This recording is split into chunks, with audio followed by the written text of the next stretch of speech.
Good afternoon বন্ধুরা, সবাই কেমন আছো? আশা করি সবাই ভালো আছো। আজ নিয়ে চলে এলাম আমরা এখানে যে চারটে বেগুন নিয়েছি। খড়ির আঁচে বেগুন পোড়া করে নেব। দেখো খড়ির আঁচ, এখানে কিন্তু ভাত হচ্ছে। এই দেখো ভাতটা হচ্ছে, হ্যাঁ। আর এখন আমি বেগুনে তেল মাখিয়ে নিয়ে বেগুনটা কিন্তু দিয়ে দিব উনানের ভেতরে। দেখো ভাতে কিন্তু আমি তিনটে এরকম বড় বড় চারটে আলু, নতুন আলু সেদ্ধ দিয়ে দিয়েছি। এই দেখো চারটে আলু আছে। এই দেখো বন্ধুরা, হেলিকপ্টার যাচ্ছে। এই দেখো, দেখছো? দেখো সূর্যটা কি সুন্দর লাগছে বন্ধুরা। ভাত তো এই তো নামিয়ে দিয়েছি। এই তো এখন এখানে দেখো, এই যে এখন দুইটা বেগুন দিয়ে দিলাম। এই তো বেগুন দুটো দিয়ে এখন পুরাই নেবো সুন্দর করে। আর খড়ির আছে বেগুন পোড়া তো জানোই কত সুন্দর লাগে, টেস্ট লাগে খেতে। আর একটা দিয়ে দিই বন্ধুরা, এই হয়ে যাবে একবারে বেগুন। বেগুন পোড়া কিন্তু একটু ফোটা করে দিতে হয়, নাহলে কিন্তু ঠাস ঠাস করে ফুটে যায়। সব বেগুনগুলা কিন্তু পোড়া হয়ে গেছে বন্ধুরা। এখন আমি উঠিয়ে নিই। আগুন বাবরে, হাতা দিয়ে উঠাইতে হবে। এখন সরিয়ে দিই। বেগুন তিনটা উঠিয়ে নিয়েছি, আস্তে আস্তে ছুলে তারপরে মাখবো। তিনটে বেগুন ছোলা হয়ে গেল। দেখো এখন বোটাটা আমি ফেলে দিচ্ছি। দেখো ছোলা হয়ে গেছে, এখন গরম গরম মেখে নেব।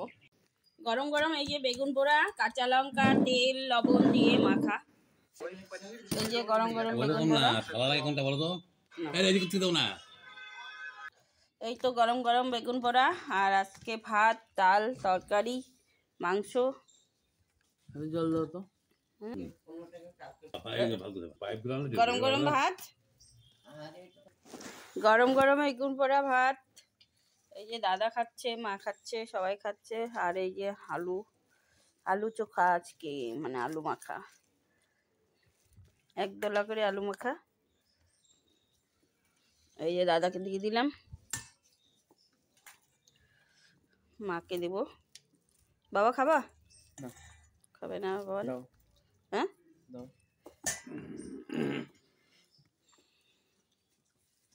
দেখো বাবানকে একদলা দিয়ে দিলাম, মাকে দিয়ে দিব। না মানে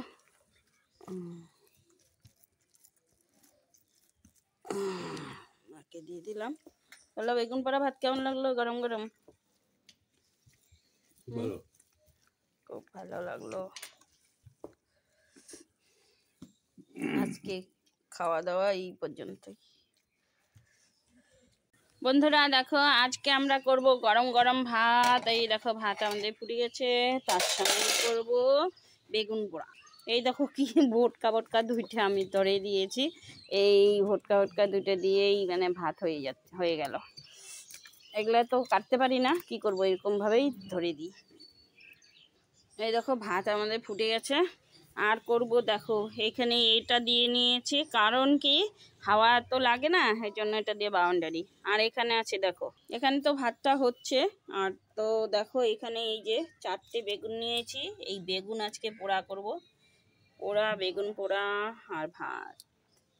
তার সঙ্গে আছে কিন্তু আরো কিছু, ডাল, কোয়াশের তরকারি, আলু ভাজা, সব কিছু আছে।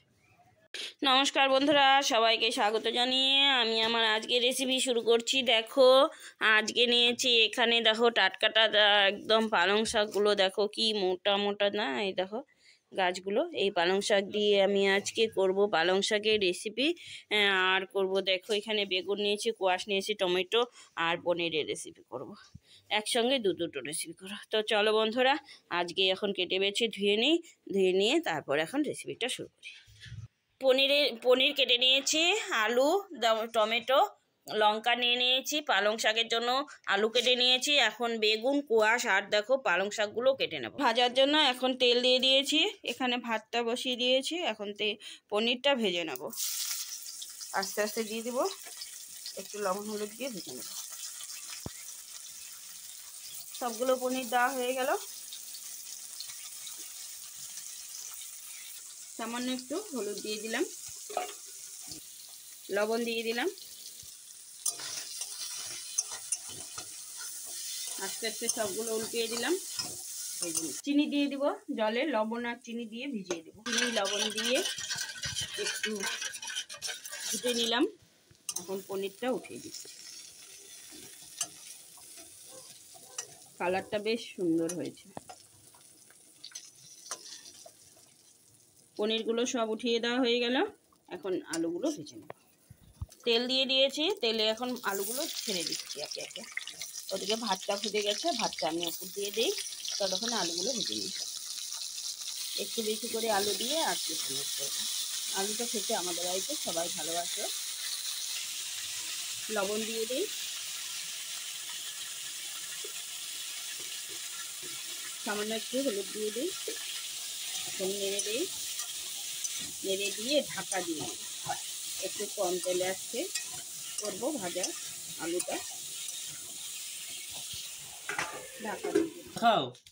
এখন আমি এটা লঙ্কা 2 রকম বেটে নিচ্ছি আর জিরা দিয়ে দিব। 2 চামচের মতো জিরা দিয়ে দিলাম আর টমেটো পেস্ট করে নেব।